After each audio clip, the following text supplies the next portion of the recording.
They are feeding you lies, and they are a bunch of theys. They, as in the sports media, they, as in the sports aggregating accounts, they, as in people who want to make content. They are all lying to you. They take any morsel of information and blow it out of proportion. You know how I talk about analysis paralysis, but this is T paralysis, because we are being inundated with all types of propaganda, lies, information, tea that is disguised as just making shit up, pulling stuff out of thin air, and just making the timeline go crazy. We are in the midst of that, and it's only going to get worse until certain dominoes fall, until we know what happens to Bron, until we know what happens with the Warriors and what they're trying to build, until we know what happens with the Heat and how as they try to fill out a roster.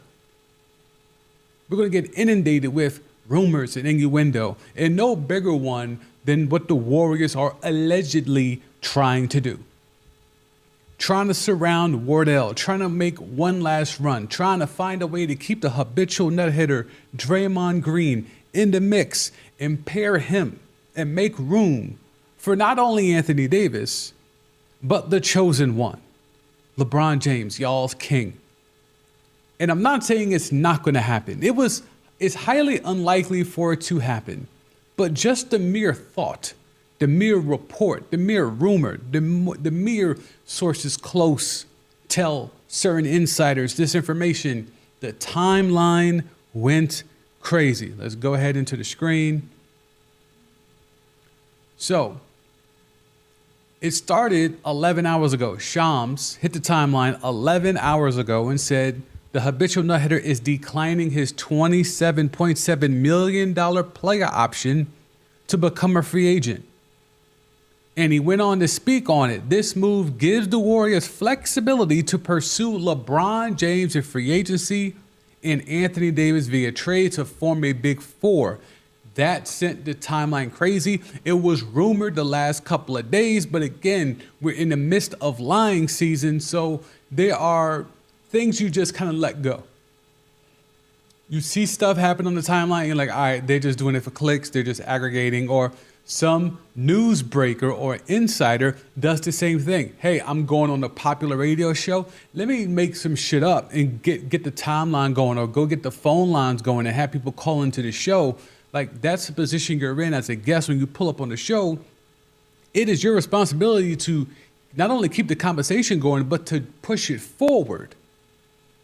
So we have Shams, who's not saying he himself is being told that this allows, the Warriors to pursue LeBron James and Anthony Davis, but he's just making the assumption, hey, well, everyone's talking about it, so yeah.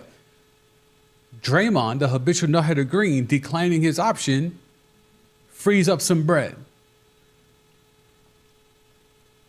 Now, this is 10 hours later. So 1 hour later, the opt-out comes days after the Warriors said that they expect Green to pick up the $27.7 million option. Instead, Green delivers Golden State time and space to pursue Anthony Davis with the Wizards and convince LeBron James to join Wardell, the habitual nut hitter, and his old Lakers championship teammate in the Bay. So again, this is 11 and then 10 hours ago. Only for Shams to have to spin the block and clean it all up, because guess what? Free Agent Center, now this is 3 hours ago, Free Agent Center, the Latvian world star Kristaps Porzingis has agreed to a 2-year, $40 million contract extension to return to the Warriors. The Warriors were eligible to reach an extension with Porzingis ahead of the Veterans Center hitting open market on Tuesday night. The deal, according to Bobby Marks, who is one of those guys that likes to go on people's show and stir the pot. He did it with the Jaylen Brown nonsense that everyone's going crazy about, and he is continuing to do that now, because now he's saying, according to him, Bobby Marks is saying this likely prohibits Golden State from using the full non-taxpayer mid-level exemption.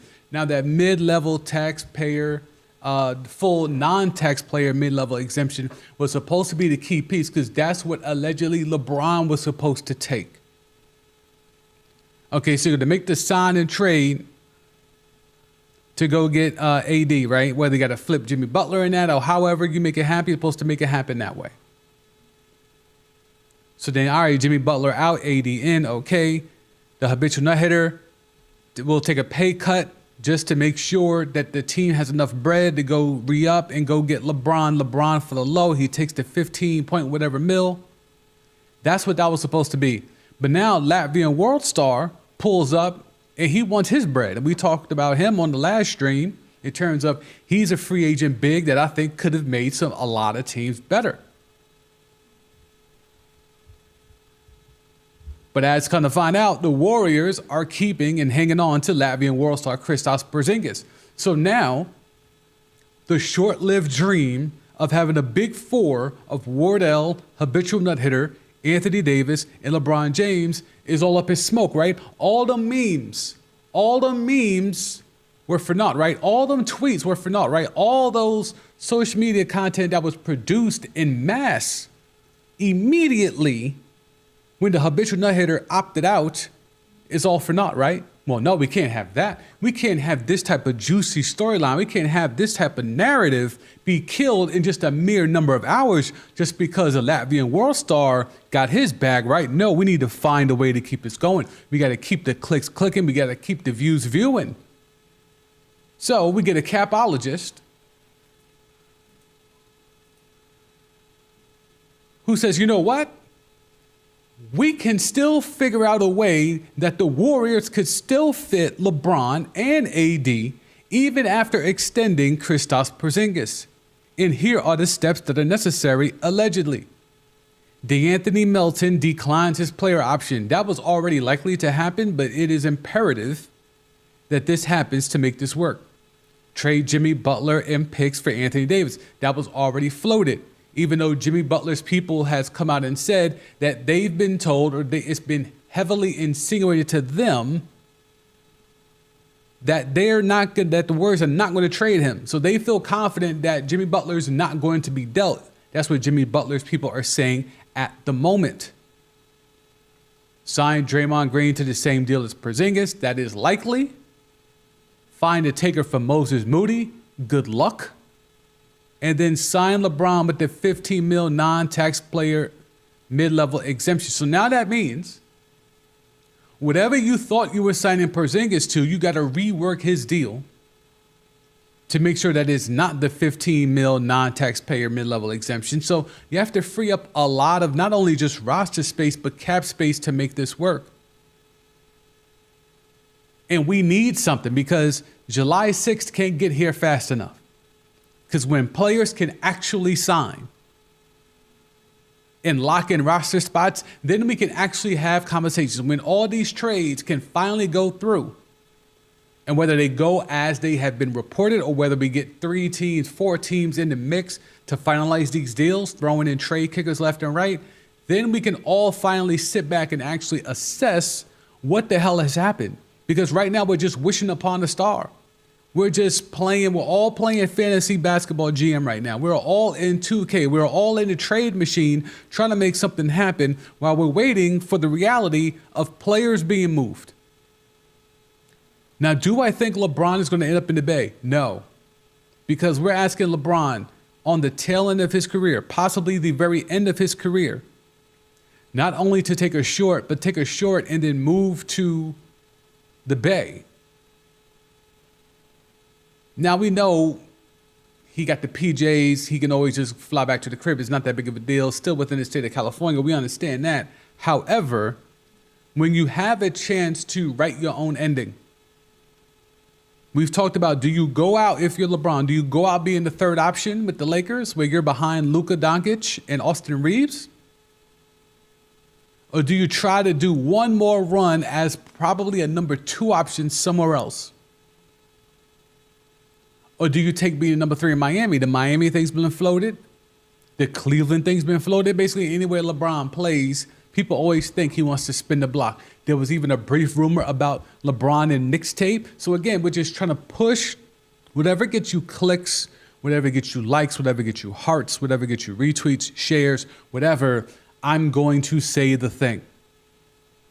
The fact that LeBron to the Knicks was even mentioned on any level should be a fireable offense for anyone that has a legitimate press pass.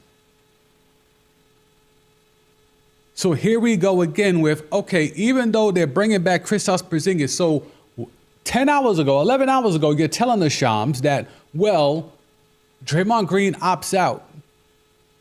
And for LeBron to go be a Warrior, he has to take the mid-level taxpayer exemption.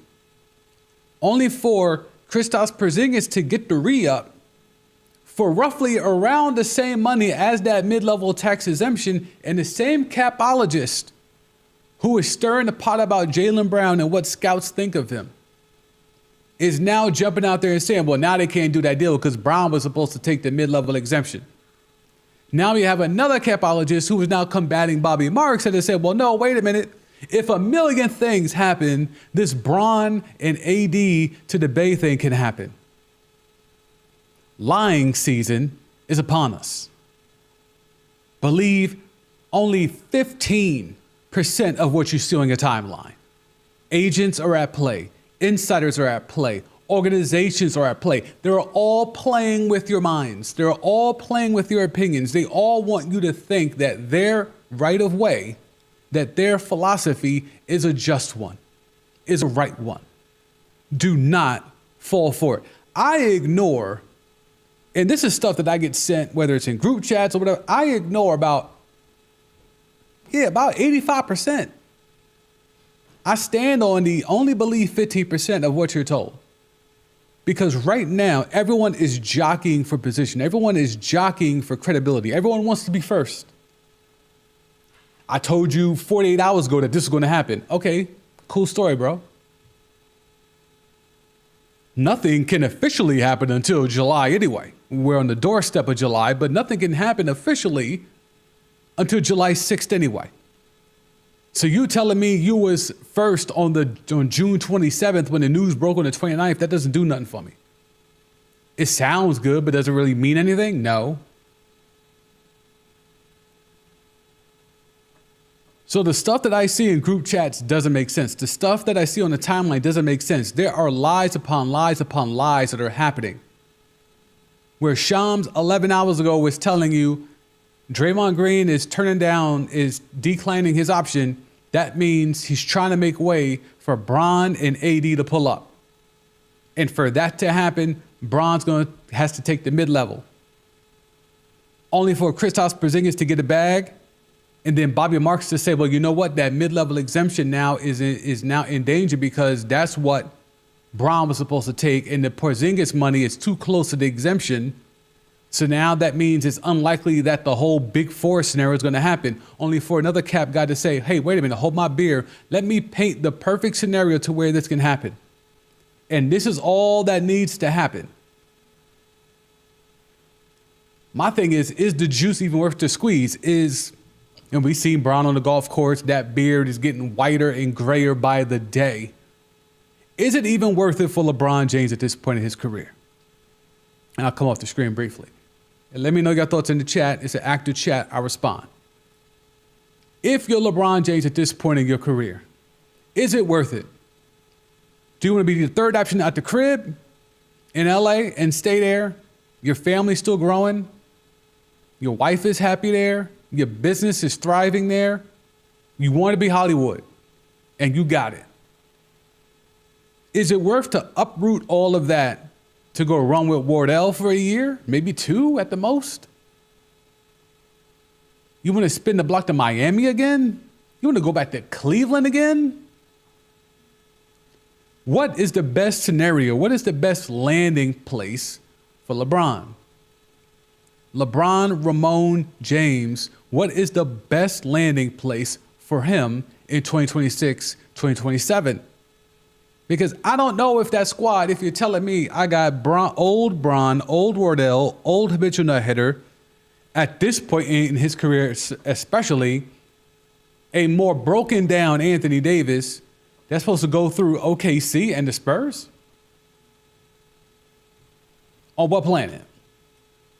Now in 2K, you can destroy teams. You could probably go 82-0. In 2K and on the actual game that's going viral, and I did a live stream about that last week, you could probably go 82-0 with that squad. It almost doesn't matter who the fifth is. Any reasonable fifth, you could probably go 82-0. But let's step back into reality.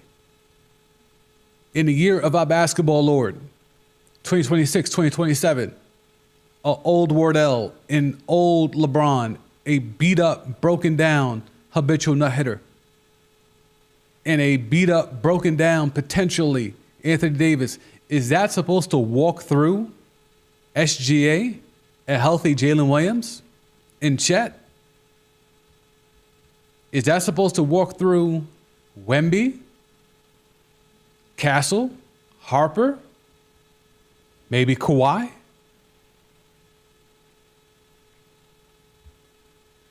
And let's talk about the Kawhi thing real quick. It is amazing to me that we're getting rumors about Kawhi Leonard potentially spinning the block to not just Toronto and all the Raptors who were there for that one mystical, magical year with Kawhi where they got a chip. They got the Larry O.B. They all said he let them know off rip, I'm only here for 1 year. I don't want nothing to do with this place except for to come and hoop and be done and go back to the crib where I really want to be. Now you're telling me Kawhi, who also is nearing the end, wants to go back to Toronto? For what? Why? If you're bored, man, why am I going back to Toronto? And even a better question, if I am bored, man, why am I going back to San Antonio, who I blame for fucking up my now degenerative knee? Why would I go back to San Antonio? Did they clear out that whole entire training staff and that medical staff? Are those same doctors still there? Why would Kawhi Leonard want to go back to San Antonio? Why would Kawhi Leonard want to go back to Toronto? What about Kawhi Leonard makes you think he would spin the block to San Antonio?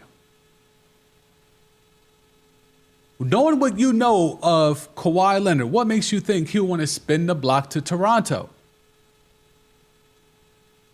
Now, if you're telling me, we know he's a West Coast guy, he's a Cali guy.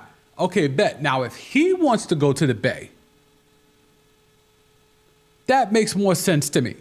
If you're flipping out Jimmy Butler for Kawhi Leonard, that makes more sense to me than trying to flip Jimmy Butler for Anthony Davis and some picks. If you're really trying to maximize the window of Wardell, and you're trying to do it from a basketball perspective, because the thing that old Wardell has to contend with is that he literally has no shot creators next to him. Now, Klay at his peak was not a shot creator. But it didn't matter because Wardell was at his peak and it didn't matter. He was like a Super Saiyan. It didn't matter, right? But then when it did matter, when they blew that 3-1 lead, they went 73-9 and lied. They had to go get an actual shot creator and an actual closer because Wardell was still not a closer yet. You had to go get Kevin Durant that had to show Wardell how to be a closer. And then the next two finals, Kevin Durant was the finals MVP, specifically going at LeBron and icing him out. That Wardell, the version of Wardell you have now, is better mentally, better probably fundamentally from a basketball standpoint, but he is nowhere as athletic. The drop-offs defensively have been markedly proven, even from an analytical standpoint. What are you asking Wardell to do at this point in his career? If you're looking for him to be the number one, you're in trouble. If you're looking at him to be the number two, okay. Depends on who your number one is, but okay, that could work. But if you're looking for Wardell to still be the back-to-back MVP with fraudulent trash-ass ankles, you're mistaken. You haven't been watching enough game tape, not enough recent game tape. You've been on YouTube, you've been on this platform watching too many old highlights. Now, he can still give you moments, he can still give you flashes. But if you think that guy is going to roll out in 2026, 2027 and go ham for a full 82, or in this day and age with low managing and things like a full 65, I don't see it. I do not see it. If that's your number one, you're in trouble. And even if I have old LeBron and even street clothes Anthony Davis, I still think Wardell has to be number one for that group to survive and advance deep into the playoffs. LeBron can't walk in there and just become the number one. He still might be a better player overall than Wardell, and certainly more than the habitual nut hitter Draymond Green, and potentially Anthony Davis when Anthony Davis is hobbled. But to make that Warriors thing work, it still has to funnel through Wardell. That system ain't going to change. Instead of Draymond bringing the ball up, you're going to have LeBron bringing the ball up. You're still going to be doing those three-man weaves. You're still going to be doing those curls and pin downs. Nothing's going to change from the Warriors' philosophy. Draymond will have the two-man game with Anthony Davis like he used to have with Kevon Looney. Like, the philosophy and the system are not going to change if this big four were to actually happen and be a thing. The thing is that big four, one, is it really a big four? Are we counting the habitual no-hitter in that big four? I don't know if we are, but for the sake of the argument, is that big four even a second round team? Especially when you don't know what's going to happen with players like Kawhi. Portland made the deal for Ja Morant. Now, I'm not going to sit here and say Portland's going to be a playoff team, but you're starting to look at that roster. Let's pull up that trade. And we'll jump back on the screen. Where's that trade at? Ja Morant trade. We just have the aftermath. So Ja Morant to Portland to team up with Dame. They give up Jeremy Grant and another piece. Let's see. This trade also means that they are out on the Jaylen Brown sweepstakes, allegedly. All right, so here's the full trade. Blazers get Ja Morant. Grizzlies received Jeremy Grant, who was making a shit ton of money, so you needed him in the deal to make this work, and Chris Murray. So you have Ja Morant as a Blazer. So you have Dame, Ja, and Scoot, and Jrue Holiday, but you have to assume they're going to flip Jrue. But the likelihood of going in the next season with Ja, Dame, and Scoot is crazy to me. Absolutely insane. Absolutely insane. From a basketball standpoint, from a locker room standpoint, from an everything standpoint, I don't know what the hell that's supposed to look like. You can move Dame off the ball. Scoot's coming off that bench.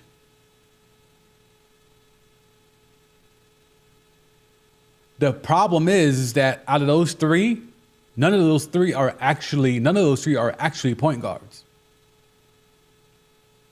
Not from the traditional sense. Dame's a shooter more than a point guard. Ja is a scorer slasher more than a point guard. And Scoot is still trying to figure out just what the hell he is at this level. I thought he had some real PG skills and he has flashed it at times, but not nearly enough. His shot has been his biggest problem, and he's worked hard at that diligently. And it's gotten I won't say significantly better. It's gotten better, but it's still nothing to go crazy about. I mean, they still got Denny.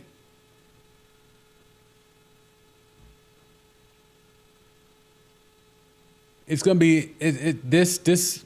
If we're looking at the West, and let's go to basketball.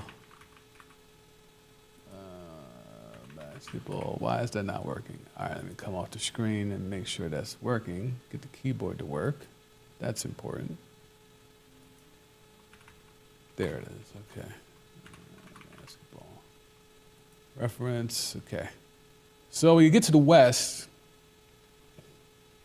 we're assuming Houston is going to get better. We're assuming the Lakers are going to get better. Even if LeBron leaves, I think whatever comes to them in a deal would make sense, because Kawhi could slide to LA. He could be a Laker instead of being a Clipper. Denver, depending on what they do or maybe not do with Jamal Murray, they'll still be in the mix. Like, there are some teams that Minnesota should be better with the deals with LaMelo and getting rid of Julius Randle. So all these squads, I don't see a lot of these squads falling off. I can see a scenario where Phoenix falls off.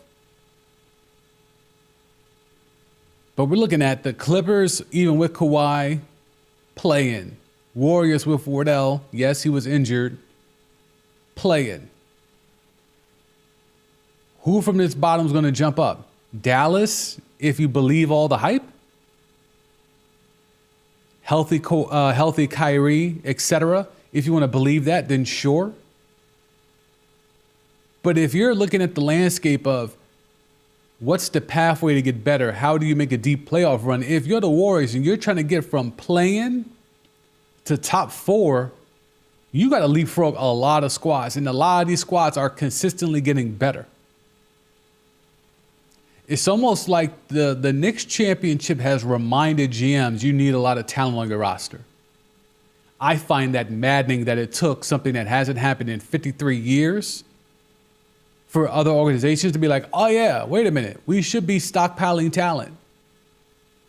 At every other level, the goal is to stockpile talent.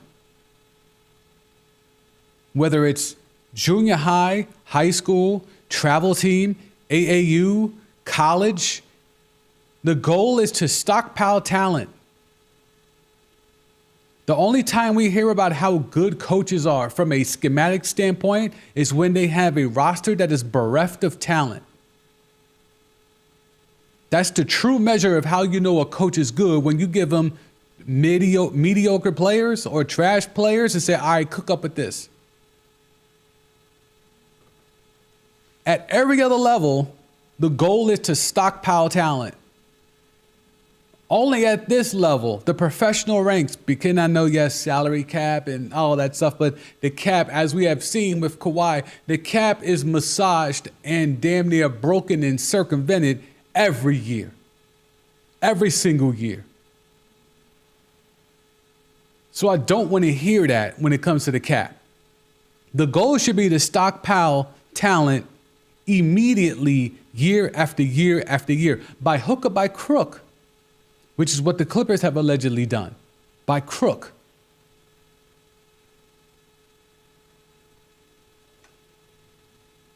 So where's the room for growth in the Western Conference? Because I don't see it. I don't see the room for a squad like the Warriors, even with an alleged Big Four. How far up are they moving? Are they locking in a top 4 seed? Probably not. Because I don't see the Lakers falling off that much with no Bron. Again, assuming Luke is healthy and assuming Austin Reeves is healthy, and since LeBron would potentially walk away, you got to fill that spot that LeBron is leaving. You could go get another big fish to pull up and be a Laker. Everybody want to be a Laker. Even Kawhi.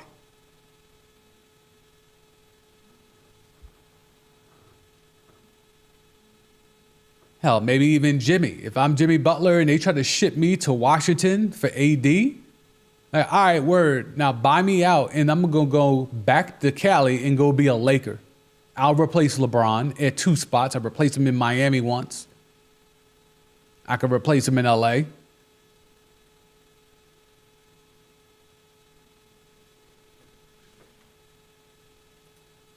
What else we got? All right, so yeah, Bobby Marks is out here on a rampage. Not only is he talking shit about Jaylen Brown or disguising his sources as a way to throw shade at Jaylen Brown, the Porzingis extension with Golden State likely restricts Golden State from having the $15 million tax mid-level exception. $27 million below the first apron and does not include a new contract for the habitual nut hitter. You can exceed the apron to sign your own players. That's the only leverage. So between Porzingis and the habitual nut hitter, they have room there. But using more than 6.1 million of the exemption hard caps a team at the first apron. So that's where how the Porzingis contract plays out will set the tone. And that's why the whole pipe dream of LeBron, AD, Wardell, and the habitual nut hitter is a long shot to begin with. But people need those clicks, creators need those views, shows need to fill up those A blocks. So let's not just get rid of this story in just a mere 12, 15 hours. No, we need to run this story all the way to July 6th. Until July 6th hit, none of these stories are going to go away. None of these rumors and innuendo and narratives and trade machine proposals are going to go away. Believe 50% of what you see on the timeline.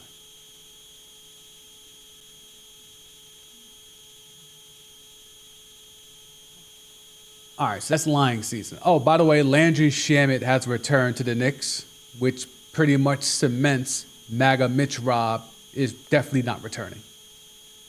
So they couldn't bring back both. It makes sense that they would bring back Landry Shamet, who also took a team-friendly contract that was 4 years, 24 mil. So we could do the math. That's $6 mil a year for Landry Shamet. You weren't going to get Mitch Rob at no $6 mil. Mitch Rob wants his money. MAGA Mitch Rob wants his bread. So it makes more sense that the Knicks would commit to Landry Shamet because he was probably willing to take the low.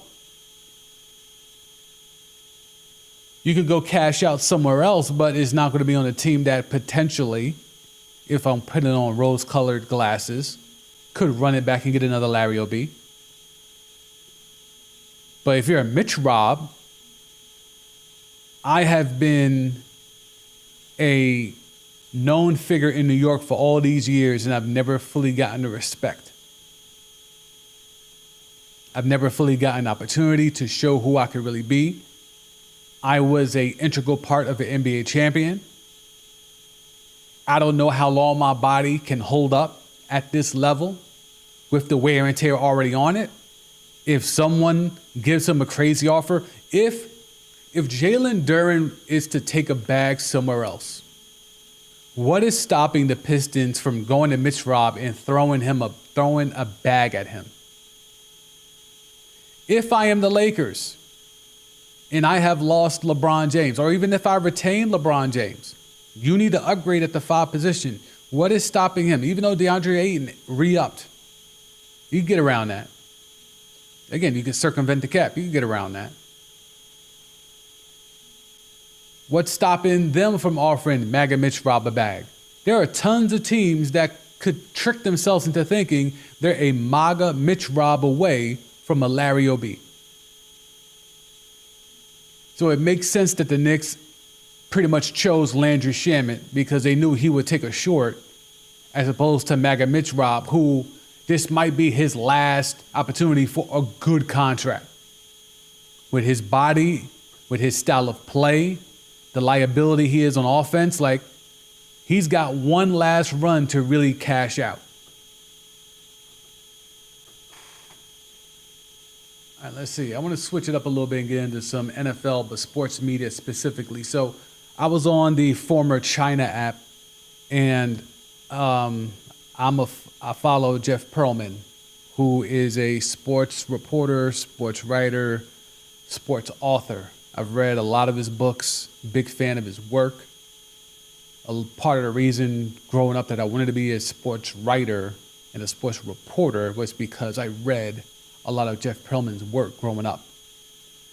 Jeff Pearlman talked about Chris Johnson, CJ2K, former NFL running back, who has lost all of his motor skills for the most part because he's dealing with Lou Gehrig disease, aka ALS. And he's only 40 years old. He was diagnosed a year ago. And he went on Good Morning America and he was interviewed by a former NFL player, now turned media darling, Michael Strahan. And he did like a whole profile vignette. They had Chris Johnson's family in there, his wife who's been holding him down and helping him out. They did this interview basically that was alerting everyone that, hey, Chris Johnson has this debilitating disease and it's rapidly destroying his body.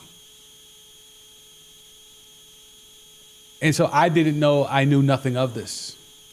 So I was very much intrigued by what Jeff Pearlman had to talk about it. And he kind of aired out Michael Strahan and the whole Good Morning America staff, including the Four Letter Network, because obviously ABC and the Four Letter Network are simpatico. Michael Strahan did a horrible job in this interview. Or I could say Michael Strahan was protecting his livelihood and his reputation and his sports reputation in this interview. It can only be one of those two ways. Because at no point during this interview did they make a connection between Chris Johnson playing football and now being diagnosed at 39 years old and now at 40 years old where he cannot speak. He has lost motor skills to the point where he cannot speak. He turned 40. A man who was, if not the fastest player in the NFL, certainly one of.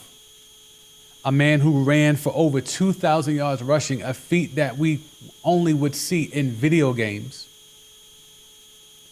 is now beaten up and broken down to the point where he can no longer speak. He is wheelchair bound. So the man who could run and outrun entire teams can no longer walk, and he's 40. And there was not one question or not one inclination or not one inference of whether or not football caused this. That is a horrendous job of interviewing by Michael Strahan. And there needs to be an explanation as to why you wouldn't make that obvious statement or obvious question. How can you have a person who was as athletic as they come, like Chris Johnson, sitting before you, knowing that he cannot speak, he cannot move his mouth enough to speak, he cannot stand up and greet you. He is wheelchair bound. And he is younger than you. And he played the same sport as you for a shorter time than you.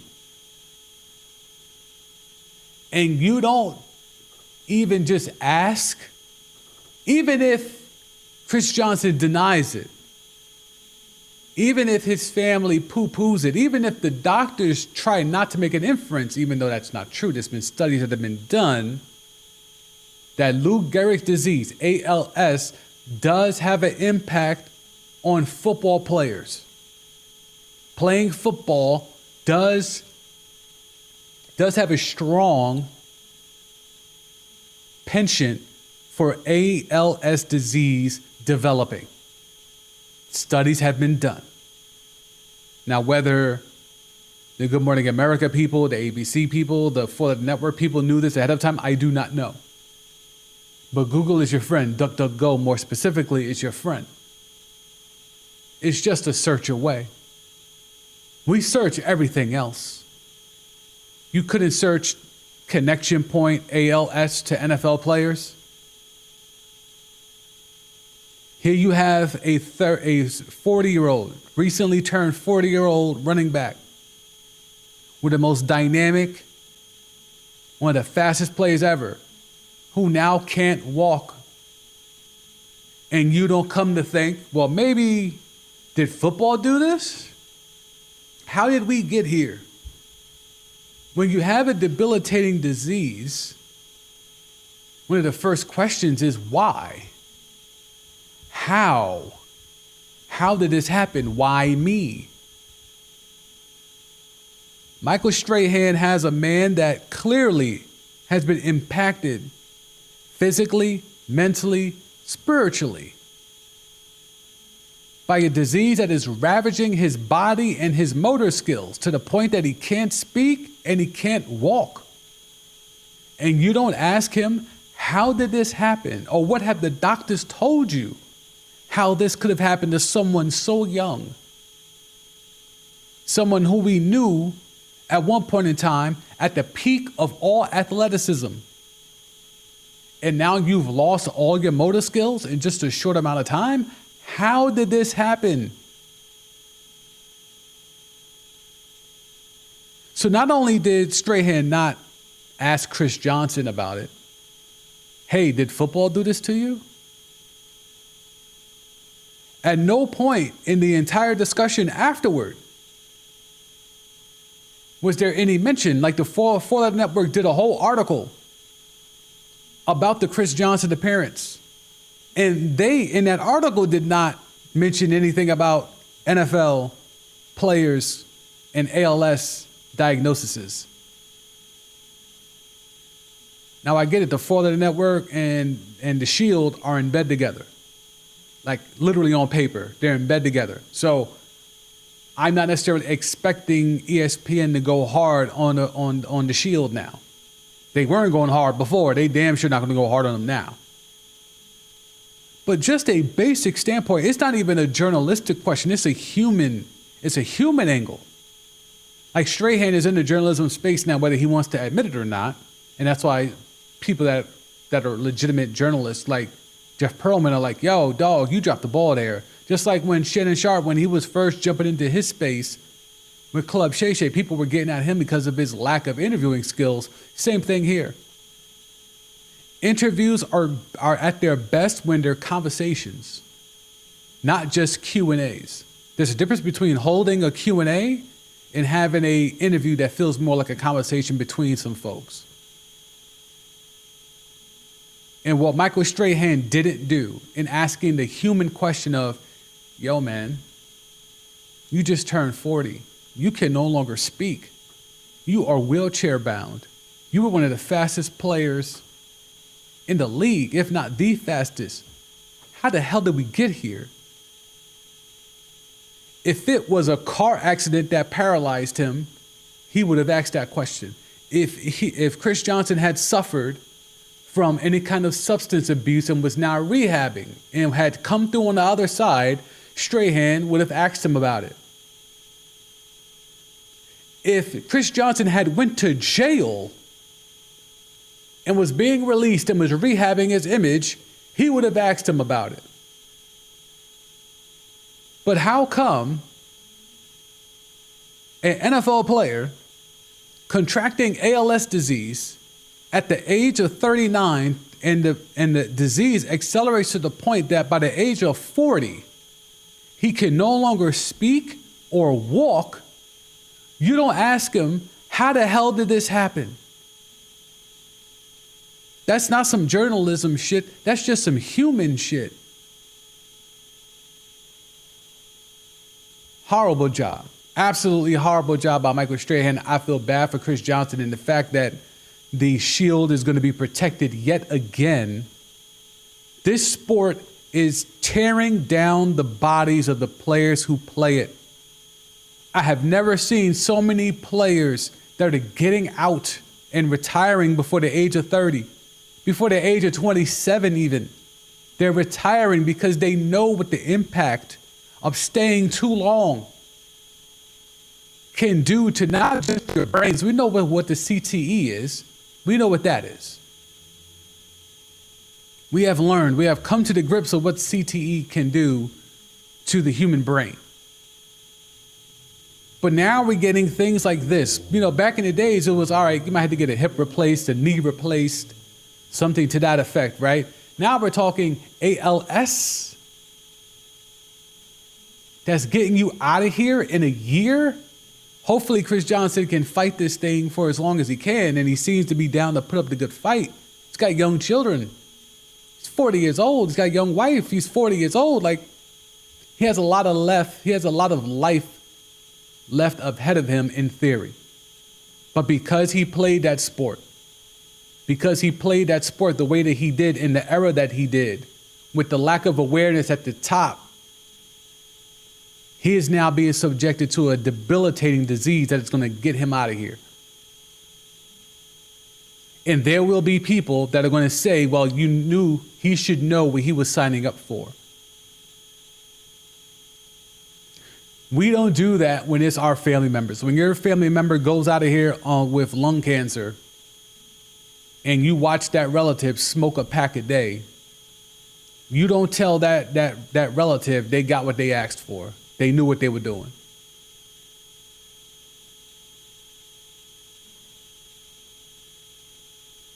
When your relative goes out of here and they're pill popping and they OD, you don't talk of them and say, well, they got what they were asking for. They knew what they were doing. But somehow when it comes to athletes, specifically football players, who don't know what the effects are.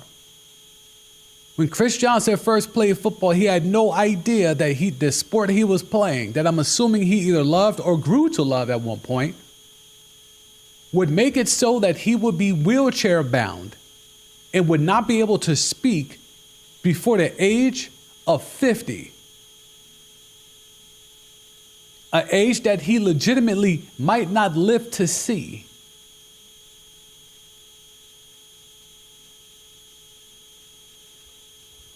It's extremely problematic that this story is just going to be poo-pooed and pushed to the side as just another athlete, another millionaire athlete. They'll do the GoFundMe thing and all that stuff. But the problem is deeper than that. This sport, as much as it's the most popular sport here and it makes people a lot of money in all different aspects, right? From the owners to the players to the staff to the media to the people who work at the stadiums, the trickle-down effect is there. However, there is a undercurrent, and it's not even that under anymore, but I'll still call it an undercurrent because the media doesn't want to prop it up to where it should be because they're all in bed with the league. There is a undercurrent in the underbelly of what this sport is doing to the people that play it. And partially because the people that are playing this sport predominantly look like Chris Johnson looks, a certain aspect of the fan base will not care. And there's nothing I can do about that. There's nothing you can do about that. There's nothing Chris Johnson can do about that. That's just the way this country is, unfortunately.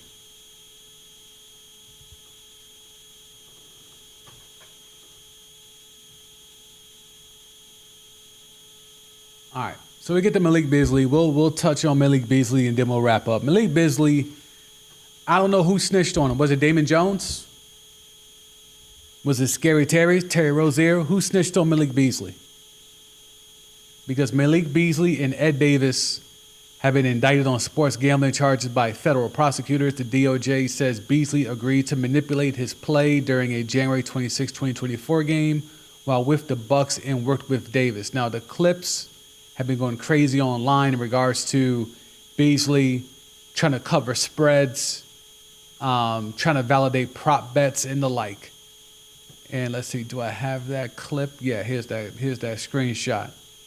This allegedly is the screenshot from their Snapchat conversation or the transcript of their Snapchat conversation or their text conversations.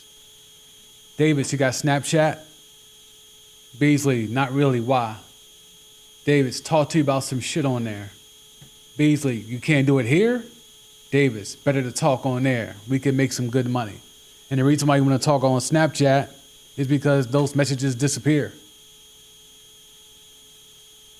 So there's no trace of it, allegedly. I mean, there's always a trace. I work in tech. Trust me, there's always a trace. But in theory, the message disappears, it disappears. So they set up to throw some games or at least make some bets pop off. And I mean, this has been happening at every level. If you don't think college players aren't throwing games, you're crazy. If you don't think players are throwing games at the AAU travel team level, you're crazy. Like wherever there's money to be made, there's going to be corruption. And until sports fans wrap that around their head as they're being inundated with ads from gambling companies while they're watching sports, this is just what we're in. Gambling was normalized overseas, especially in Europe. There was fixing games and players throwing games, and it didn't stop the gambling companies from getting their bread up.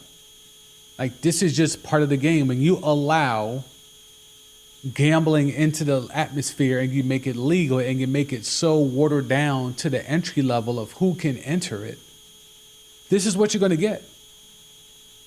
And if you're a millionaire, like most NBA players are, if you can make some good side money tax-free, they're just like you and I.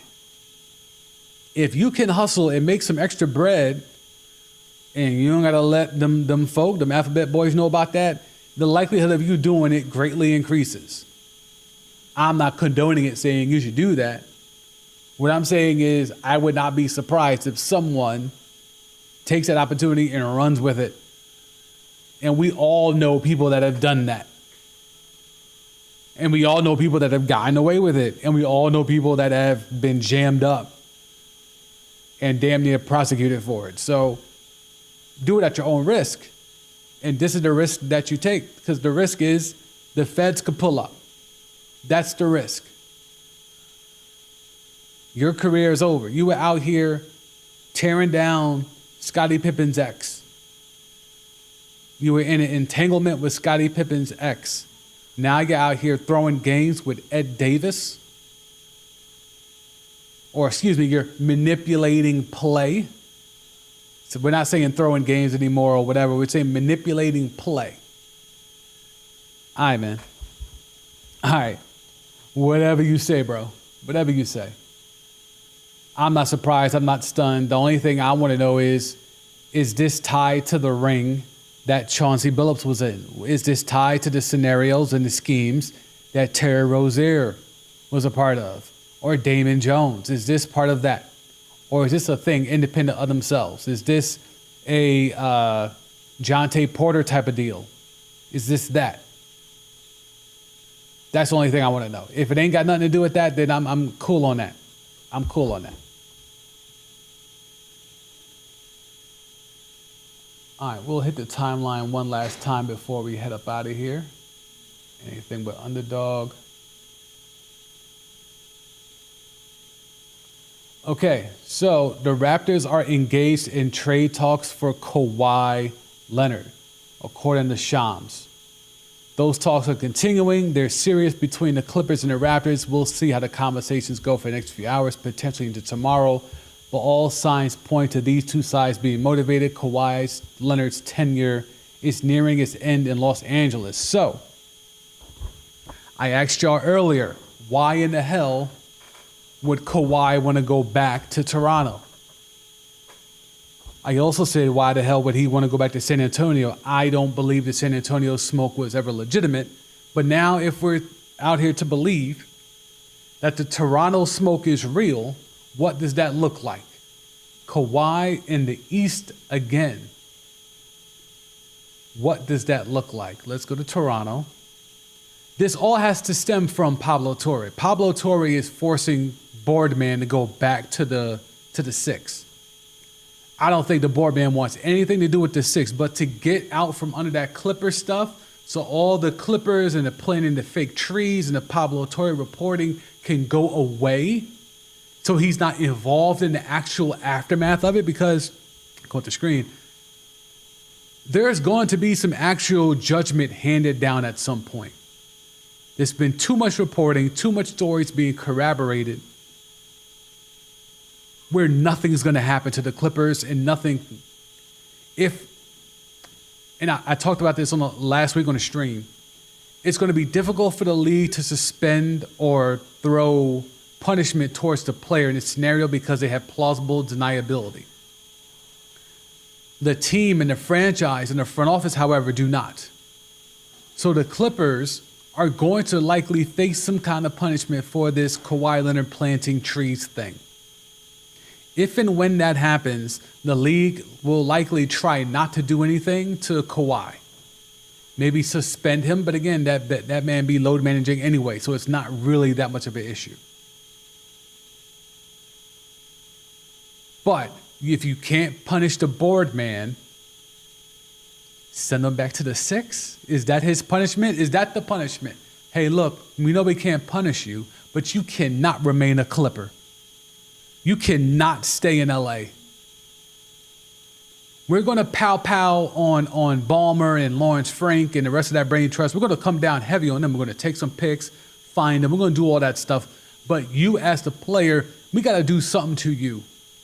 But we can't prove that you knew all of this was going on. But we know through Uncle Dennis we know you knew. So we can't come down officially on you. So we got to do something. We got to do something else. You got to go back to Toronto. How about that? That's your punishment. We know you're a Cali dude. You know, you love to be in California. You love to be close to the crib. You will drive hours upon hours just to make sure you go back to the crib no matter where you play. Your punishment, go play in Toronto. Just like the conspiracy theories about Jordan playing baseball when he was really, got caught up in gambling. So the punishment was you got to go play baseball. Is that what we're doing here with Kawhi? Is Michael Jordan putting on the 4-5 and going to play baseball akin to the board man, Kawhi Leonard, having to go back to Canada, go back to the 6, to go back to T-Dot?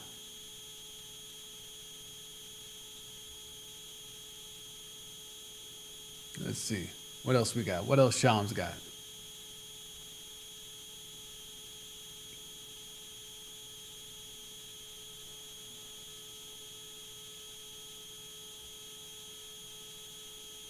Blazers are not expected to retain Robert Williams. Williams is hoping to land a contract in the $15 million range. So Mitch Rob and Robert Williams, those are the names you want to watch when it comes to big man contracts. Because if I'm Mitch Rob, if Robert Williams is getting 15 mil, if I'm MAGA Mitch Rob, I want 16. I have to be making more money than Robert Williams if I'm Mitch Rob. Time Lord is a good story. Good bounce back year. Relatively healthy. But if I'm MAGA Mitch Rob, I just want a chip. And I was a real important part of a core of a team that won a chip. If you giving Time Lord 15 mil, I got to get at least 16, 17 mil. And the Knicks are not going to pay that unless Dolan agrees to go into the second apron. So that's why it appears as though MAGA Mitch Rob days as a Knick are done. Okay, DeAnthony Melton declines his player option. Okay, so we're back to the dream scenario.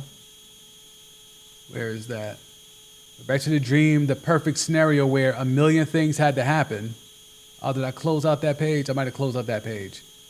DeAnthony Melton declining his option was one of the things, one of the dominoes that had to fall to get LeBron and AD potentially to team up with Wardell and the habitual nut hitter Draymond Green in the Bay.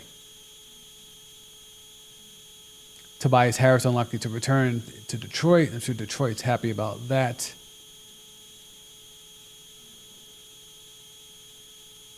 Jaylen Brown trade talks are ongoing with the Nuggets. Denver has deep interest. So here's the thing, if you're Nikola Jokic,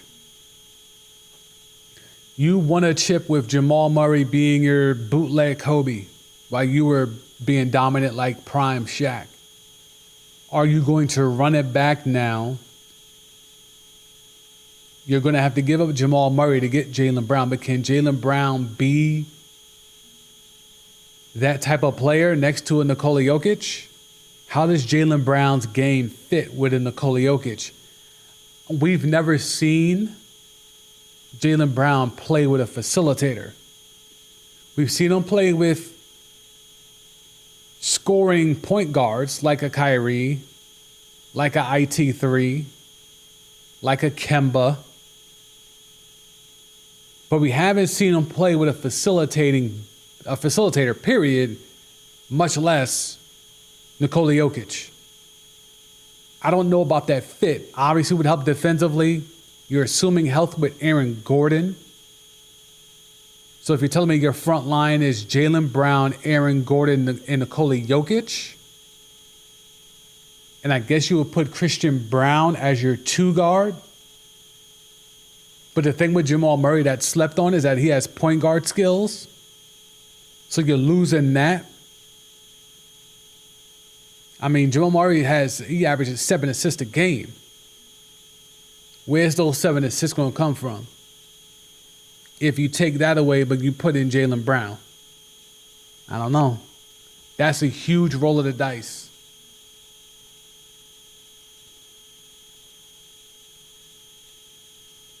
And now we have a potential deal when it comes to Sabonis. But again, take everything, only believe 15% of what you see on the timeline until July 6th.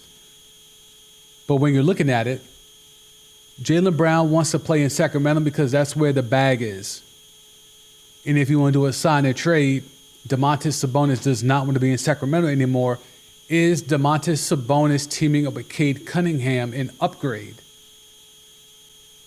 I think so. I just don't know how much of an upgrade. Sabonis has some point forward skills in him, obviously something Jalen Duren does not have. There's some flexibility and some versatility that Sabonis brings that Jalen Duren will never have. Sabonis can hit the glass, but he's not physically imposing like a Jalen Duren. But then again, Jalen Duren didn't play that physical in the playoffs. He was on that Jared Allen shit where the lights were too bright.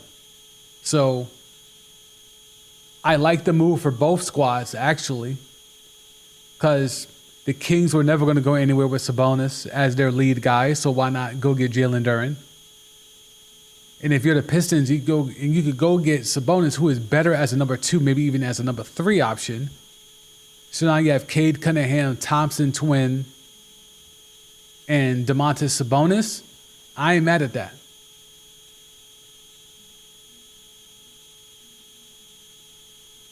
Oh yeah, here's that dream scenario. So the first domino has already happened. DeAnthony Melton has declined his player option. Now for the dream scenario of the big 4 happening in the Bay, you got to trade Jimmy Butler and picks for AD.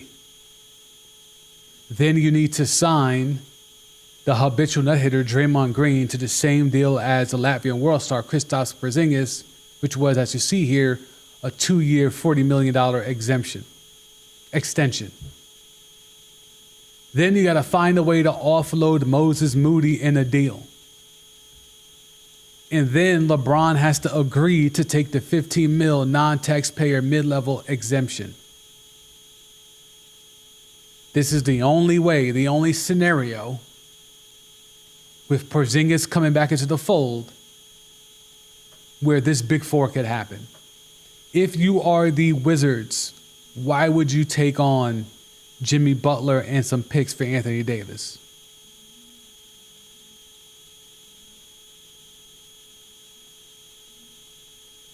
I certainly understand why the Warriors would do it. I just don't know why the Wizards would do it. Do you think those picks are going to be that valuable?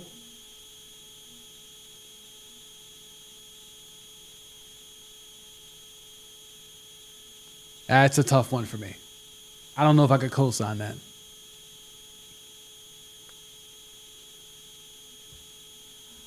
All right. We will wrap it up there. Just want to do a live episode of the DCMD podcast. I go by the name of DCMD. I am a almost 20-year sports media veteran. I take those insights along with my days as a scout, scouting basketball and football back in the day when I was a youngin'. I combine all that information to give you content that I think is fresh, raw, authentic, not just doing shit for clicks and retweets and virality. I'm actually giving you my thoughts, and I take the people that I know within the industry and I leverage some of that information talking to you here. So if you like that type of content, if you've enjoyed this stream, go ahead and hit the like button. If you have not subscribed to the channel already, go ahead and do that as well. The goal is to get to 1,000. We're getting close. So, just help me on that journey. But if you like the content, go ahead and stay tapped in. We're dropping live stream podcast episodes weekly, and then I do some standoff, one-off videos in addition to that here on this channel. So I try to keep the feed consistent with content. So make sure you tap in. I'll go by the name of DCMD. This has been a DCMD podcast. Thank you for pulling up. Catch you again real soon.